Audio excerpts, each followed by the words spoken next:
आज हम लोग बहुपद के चौथे टाइप के प्रश्नों को हल करेंगे, जिसमें पहला प्रश्न दिया गया है 2x² - 3x - 5 का एक शून्यक है, यानी ये तीनों में से कोई एक इसका मान है। तो इसका मान वही होगा जिसको रखने पर ये 0 आ जाए। तो हम -1 को रखते हैं। 2x² - 3x - 5, तो 2 गुना क्या हो जाएगा -1 का स्क्वायर -3 गुना -1 -5। इसको हल करते हैं तो मेरा 2 आ जाएगा और माइनस इंटू माइनस तो प्लस 3 × 1 3 -5। ये दोनों को जोड़ेंगे तो 5 - 5 तो आ जाएगा 0, यानी ये वाला मान में इसका क्या होता है 0 आ जाता है, इसलिए ये इसका आंसर है। इस तरह के सवाल को हम लोग आगे डिटेल से पढ़ेंगे। इसमें ये सवाल दे दिए तो हल करके बता दिए, लेकिन इसको हम आगे वाले टाइप में क्लियर करेंगे अच्छे तरीके से। दोस्तों आज थोड़ा गला ख़राब है, अगर अच्छा आवाज़ नहीं आए तो उसके लिए क्षमा चाहते हैं। अगला सवाल हमारा है, यदि f(x) बराबर इतना हो तो f(1) का मान क्या होगा। बहुत आसान सवाल है, इसको बनाने का तरीका बिल्कुल आसान है। पहले जो दिया हुआ वो लिख लीजिए। f(x) बराबर क्या दिया गया है, x³ - 5x² + 2x + 2 आपको निकालना है। इसलिए निकालना क्या है, f(1) निकालना है। यानी कि देखिए x के जगह कितना दें 1, तो हर जहाँ जहाँ x है वहाँ पर 1 रख दीजिए। 1 का क्यूब माइनस 5 × 1 का स्क्वायर प्लस 2 × 1 + 2। अब इसको ज़रा हल कीजिए। 1 का स्क्वायर कीजिएगा तो 1 ही आएगा। 5 एकम 5 प्लस 2 एकम 2 प्लस 2, ये दोनों को जोड़िएगा तो कितना है 4, और ये भी एक प्लस में तो 5 5 - 5 अर्थात 0। इसका करेक्ट आंसर होगा 0। नेक्स्ट सवाल हमारा है px बराबर x² + 5x - 12, तो p1 का मान क्या होगा। बिल्कुल सेम हिसाब है, लिख देंगे एक बार। चूँकि px बराबर x² + 5x - 12, तो हमको निकालना क्या है, p1 निकालना है। तो क्या करेंगे, वो x के जगह 1 रखेंगे। 1 का स्क्वायर प्लस 5 × 1 - 12। 1 का स्क्वायर 1, 5 एकम 5 - 12, 5 और 1 क्या हो 6 - 12, तो हमारा क्या जाएगा -6। तो करेक्ट आंसर होगा ऑप्शन सी। ये 2022 में पूछा गया है। इस चैनल पर जितना भी वीडियो आपको बना के देंगे दोस्तों, वो सारा का सारा PYQ होगा, यानी पिछले वर्ष का पूछा गया सारा क्वेश्चन इसमें दिया रहेगा टाइप वाइज। अगला सवाल हमारा क्या है, यदि बहुपद gx इतना हो तो g1 का मान क्या होगा। तो हम लोग निकालेंगे। पहले दिया हुआ है gx बराबर, तो लिख दीजिए 3x² - 7x + 2। हमको निकालना है g1 -1। देखिए आपको क्या करना है, x का मान देखिए, ये ब्रैकेट में x है तो ये x का मान है, तो g1 निकालना है। तो जहाँ जहाँ मेरा x है वहाँ क्या रखेंगे 1 रखेंगे, -1 रखेंगे। तो 3 × -1 का स्क्वायर माइनस 7 × -1 + 2। अब इसको हल करेंगे, वो -1 का स्क्वायर तो +1 हो जाएगा, 1 × 3 तो 3 हो जाएगा, माइनस इंटू माइनस प्लस 7 एकम 7 + 2, तो ये 7 3 10 10 और 2 12। तो मेरा करेक्ट आंसर होगा ऑप्शन बी।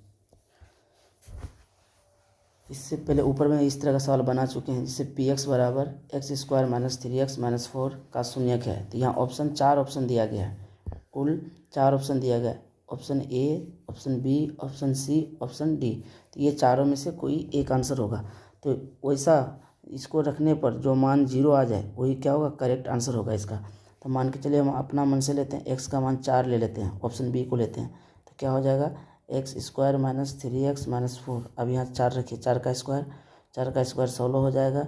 4 तिया यहाँ 12 -4, तो 16 और -12 -4 तो -16, तो हमारा 0 आ जाएगा। तो करेक्ट आंसर मेरा ऑप्शन बी हो जाएगा। अगर जो सवाल समझ में नहीं आएगा उसको कमेंट में खाली नंबर लिख दीजिएगा, समझाने का काम मेरा है। भले ही उसको अगला वीडियो में क्लियर करना पड़े, जिस तरह से भी क्लियर करना पड़े, हम उसको 2-3 विधि से भी क्लियर करना पड़ेगा तो हम करेंगे।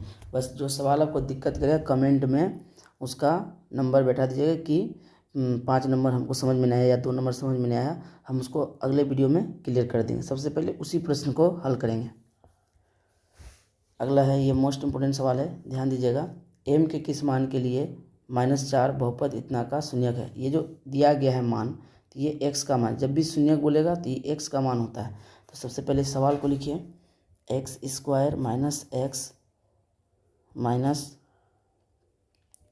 2m प्लस 2 बराबर 0 लिखना है। एक शून्यक है, शून्यक जब भी बोलेगा बराबर 0 लिखना है आपको। या यहाँ x का मान कितना दिया है, -4, तो -4 यहाँ लिखिए, पहले से माइनस दीजिए, फिर -4 x का मान दीजिए, -2m प्लस 2 रहने दीजिए बराबर 0। -4 का स्क्वायर तो हो जाएगा 16, माइनस इंटू माइनस प्लस 4। अब इस माइनस को अंदर कीजिएंगे तो क्या होगा, -2m और -2 बराबर 0। या ये दोनों को जोड़ेंगे तो कितना हो जाएगा, 20 आ जाएगा, और इसमें से 2 जाएगा तो कितना आ जाएगा मेरा, 18 बचेगा। 18 माइनस 2m बराबर 0। इसको हम यहाँ लेके आते हैं, या -2m रहने दीजिए बराबर, ये 18 प्लस में बराबर कुछ पड़ जाएगा तो -18, तो माइनस माइनस कट गया, 9 दूना 18, इसलिए m का मान कितना आ जाएगा मेरा, 9 आ जाएगा। ऑप्शन, इसका करेक्ट आंसर होगा ऑप्शन सी। आज गला थोड़ा ख़राब हो गया दोस्तों, इसके लिए माफ़ी चाहते हैं। यदि बहुपद पी एक्स बराबर ax³ -3 into a - 1 into x - 1 का एक शून्य, देखिए एक शून्य, फिर उसी तरह सेम सवाल है, तो ये किसका मान होगा, शून्य दिया है तो x का मान, तो a का मान क्या होगा, तो डायरेक्ट लिखेंगे ax² -3 इंटू a - 1 x - 1 बराबर 0 लिखना है। ठीक है,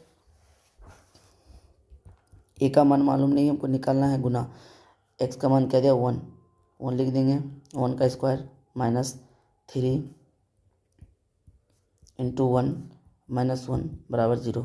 या a गुना 1 करेंगे तो यही आएगा, इस 3 को गुना कीजिए तो -3a minus into minus plus 3 और -1 बराबर 0।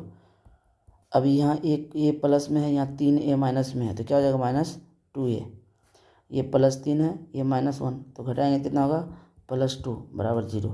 या -2a बराबर, ये +2 बराबर का उस पर जाएगा तो -2, माइनस माइनस कट गया, 2 कट गया, इसीलिए a का मान कितना, 1। तो ऑप्शन मेरा क्या होगा, बी करेक्ट आंसर होगा।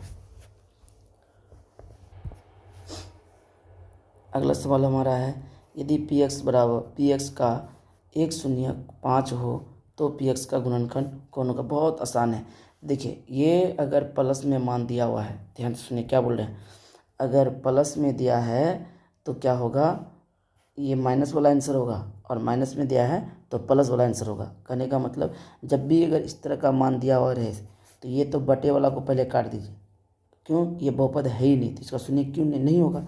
हम पहले टाइप में बता चुके, जो हर के रूप में रहेगा चर वो बहुपद नहीं होगा, और ये बहुपद नहीं होगा। तो जब ये बहुपद है ही नहीं तो इसका शून्य का तो कोई बातें नहीं उठता है। तो ऑप्शन मेरा 2 बचा, अब यही 2 में से कोई एक होगा। अब मान के चलते हैं, यहाँ शून्य कितना दिया है, +1, तो ऑप्शन ए में x - 5 दिया हुआ है। अब क्या इससे हम बराबर 0 करेंगे तो मेरा क्या आ जाएगा, x प्लस का मान आ जाएगा यहाँ पर मेरा, तो मेरा आंसर क्या होगा ये। बट हम इतना आपको लंबा प्रोसेस नहीं बताएंगे, नहीं समझ में आया कोई दिक्कत नहीं है, समझ में आपको नहीं आया कोई दिक्कत नहीं, हम इस सवाल को दोबारा से आपको बना करके दिखाएंगे कैसे, बिल्कुल चुटकी में बन जाएगा, घबराने की आपको ज़रूरत नहीं है, नहीं समझ में जाने दीजिए, कोई दिक्कत नहीं है। देखिए यहाँ पर इसका मान क्या दिया है, +5, तो आपको याद रखना है कि माइनस वाला आंसर होगा, तो यहाँ माइनस वाला है, यही मेरा आंसर होगा, ये आंसर नहीं होगा। और ये इसलिए नहीं होगा क्योंकि ये बहुपद नहीं है, ये बहुपद नहीं है, इसलिए ये दोनों आंसर नहीं होगा, यही दोनों में से कोई एक होगा। अगर ये यहाँ पर कोई भी संख्या रहे, अगर माइनस में है तो प्लस वाला आंसर होगा, अगर यहाँ पर प्लस है तो माइनस वाला हल होगा। अब देखिए इसी का कमाल देखिए, फिर क्या बोला, x+1 हो तो px का इसका उल्टा है, x+1 दिया हुआ है, इसका शून्य निकालेंगे तो क्या होगा, -1 होगा, तो करेक्ट आंसर -1 होगा। अगला देखिए, यदि px का एक शून्यक -2 है तो निम्नलिखित में px का एक गुणन, देखिए -2 दिया गया है, -2, तो हम क्या बोले, प्लस वाला आंसर होगा इसका, सीधा सा बात, प्लस वाला कहाँ है, यहाँ। अगर यहीं पर मान के चलें +2 रहता तो मेरा आंसर होता x - 2। अगर यहीं पर मेरा +5 रहता तो आंसर होता x - 5। अगर यहीं पर मेरा -6 रहता तो ये आंसर इसका क्या होता, x प्लस 6 होता। ठीक है, मेरा बात समझ में आपको आ रहा है। अगर यहाँ 7 रहता तो मेरा आंसर होता क्या, x माइनस 7। ठीक, ये सब बात याद रखिएगा। अगला क्या है, देखिए फिर आ गया, ये -1 है तो मेरा आंसर डायरेक्ट ये तो नहीं होगा, क्योंकि चर हर के रूप में रहना चाहिए, बहुपद है ही नहीं, तो ये नहीं होगा। या ये होगा या ए होगा या बी होगा। तो ये मेरा -1 है, ये -1 है तो इसका मतलब प्लस वाला होगा। ठीक है, करेक्ट आंसर बी हो गया। चलिए कुछ और चीज़ें इंपॉर्टेंट की पॉइंट है, जैसे 4 घात वाले बहुपद को द्विघात बहुपद कहते हैं या चतुर्थघाती बहुपद कहते हैं। आपसे सवाल करेगा, ये पूछा हुआ सवाल है कि 4 घात वाले बहुपद को क्या कहते हैं, तो बोलेंगे द्विघात बहुपद कहते हैं। एक वास्तविक संख्या अल्फा f(x) का एक शून्यक होगा यदि और केवल f अल्फा बराबर 0, यानी कि ये अल्फा जब यहाँ मान रखेंगे 0 आ गया तो शून्यक होगा, अन्यथा नहीं होगा। त्रिघात बहुपद का ग्राफ कोई निश्चित आकार का नहीं होता, याद रखिएगा, ये बात याद रखिएगा। त्रिघात बहुपद जो है उसका ग्राफ कोई निश्चित आकार का नहीं होता, कभी ऐसे भी होगा, कभी आपका ऐसे से चल जाएगा, कभी ऐसे से चल जाएगा। ठीक है, तो इसका कोई निश्चित आकार नहीं होता है। लेकिन एक बात याद रखिएगा, त्रिघात बहुपद x अक्ष को कम से कम एक बार और अधिक से अधिक 3 बार काटता है, ये बात याद रखिएगा। x अक्ष को कितना बार, एक बार। त्रिघात बहुपद कम से कम एक बार और अधिक से अधिक 3 बार। चलिए यहाँ कुछ प्रैक्टिस करने के लिए सवाल देते हैं, जो कि पूछा हुआ नहीं है बट आपको समझने के लिए दे देते हैं। जैसे यहाँ दिया, बहुपद के आलेख को देखकर शून्यकों की संख्या बताएं। आपको ये ग्राफ को देखना है और शून्यक की संख्या बताना। नंबर 1 में शून्यक कितना होगा, शून्यक की संख्या कितना होगा, शून्यक संख्या कितना होगा। देखिए x अक्ष को जितना बार काटेगा या x अक्ष जितना बार कटेगा वही शून्यक की संख्या होगा।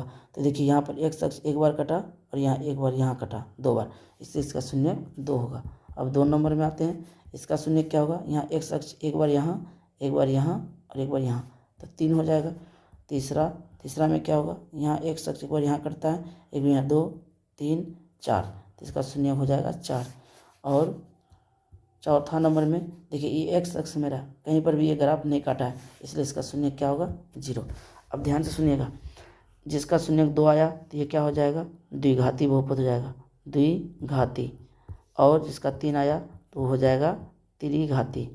ठीक है, और जिसका 4 आया इसको बोलेंगे द्विघाती, द्विघाती। और जो 0 जिसका शून्यक आ गया वो हो गया नियतांक बहुपद, नियतांक बहुपद। ये सब इंपॉर्टेंट बातें आप याद रखिएगा। तो ये थोड़ा आश्वस्त है दोस्तों, अगर किसी प्रकार का दिक्कत होगा इसके लिए क्षमा चाहते हैं। इसी के साथ अपने वाणी को विराम देते हैं। जय हिंद, जय भारत।